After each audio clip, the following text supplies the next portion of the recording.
Kapanapanabik ang mga next coming episode dito sa Prinsesa ng City Jail dahil sa critical na kondisyon ni Princess ay kinausap ni Dado si Lailani na kailangan na nilang ipaalam kay Divina ang totoong katotohanan na anak niya si Princess na makakatulong si Divina sa pamamagitan ng pag-donate ng dugo sa anak niyang si Princess.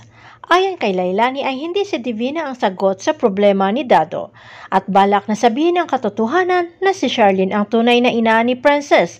Pero biglang dumating si Charlene at willing mag-donate ng dugo si Charlene at sa pag-test ng doktor sa mga nag-volunteer ay tanging si Charlene lamang ang kamats ni Princess na type A positive. Samantala, hindi nakitaan ng pagsisisi si Libby sa ginawang pagtulak kay Princess at pinapalabas pa na si Princess ang gumawa una ng pang-aaway sa kanya. Sinaway naman si Libby ng kinikilalang ama na dapat magkaroon lamang si Libby ng simpatya kay Princess na nasa kritikal ang kalagayan. Ikinainis ito ni Libby na hindi lang simpatya ni Xavier, kundi ang simpatya rin ng kanyang mga magulang ay naagaw na rin ni Princess, kaya nag-walk out itong si Libby. Samantala, nakauwi na si Charlene galing hospital na awang-awa sa kalagayan ni Princess at masaya rin dahil nakatulong siya para mapabuti ang kalagayan ni Princess. Lumabas naman si Libby na nakikinig sa usapan ng daddy at mami niya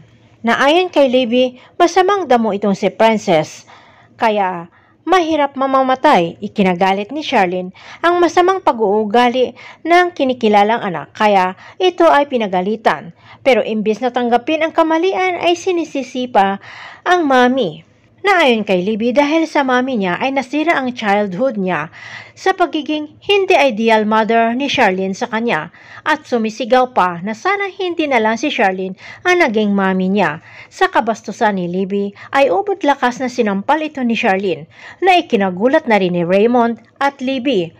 Nalaman na kaya ni Charlene mula kay Mimi na talagang si Libby ang unang nangaway dito sa kay Princess kaya muntik-muntikan na itong mamatay.